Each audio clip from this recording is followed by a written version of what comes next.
السلام علیکم، میں ہوں شمس آزاد۔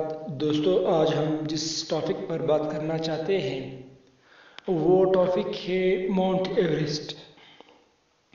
ماؤنٹ ایوریسٹ دنیا کے سب سے بلند اور اونچے پہاڑ کوہ ہمالیہ کی بلند ترین چوٹی ہے، جو ایشیا میں ہمالیہ کے دامن میں نیپال اور تبت کے سرحد کے درمیان واقع ہے۔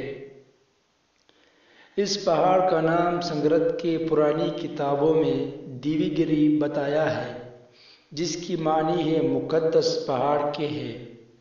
تبتی زبان میں اسے چومولونگما اور نیپالی زبان میں ساگر ماتا کہتے ہیں۔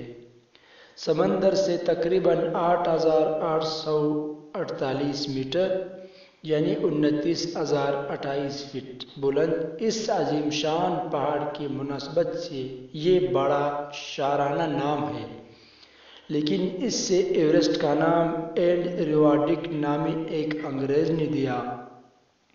سر چارلس ایوریسٹ، جو برٹش حکومت کے سروے آف جنرل انڈیا تھا، ہندوستان میں 1830 سے 1848 تک سروے جنرل عہدے پر فائز رہا۔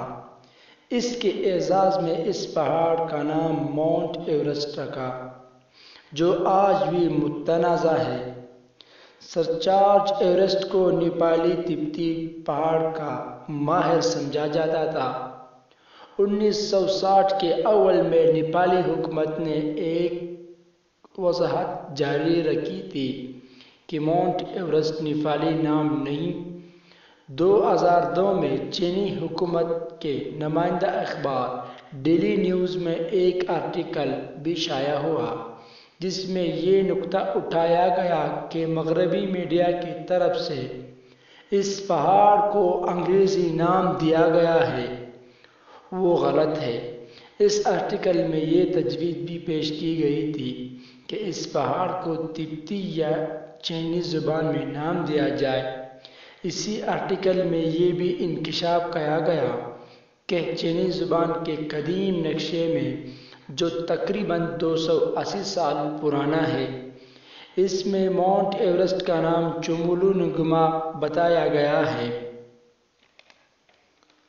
ماؤنٹ ایوریسٹ کو 1852 میں دنیا کی سب سے بلند چوٹی تسلیم کر لیا گیا۔ شروع سے لے کر اب تک 445 لوگوں نے چوٹی کو پار کیا ہے۔ ماؤنٹ ایوریسٹ میں ہوا کے دباؤ کی وجہ سے آکسیجن بالکل نہ ہونے کے برابر ہے۔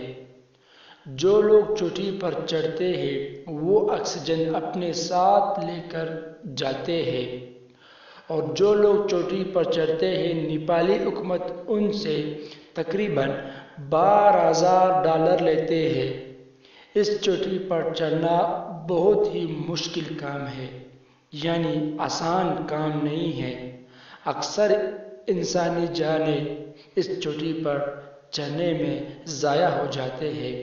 سب سے پہلے ماؤنٹ ایوریسٹ کو نیوزی لینڈ کے سر ایڈمنڈ ہلیری اور نیپال کے شیرپا تنگزی منگے نے پار کیا تھا، جو 1953 میں تھے۔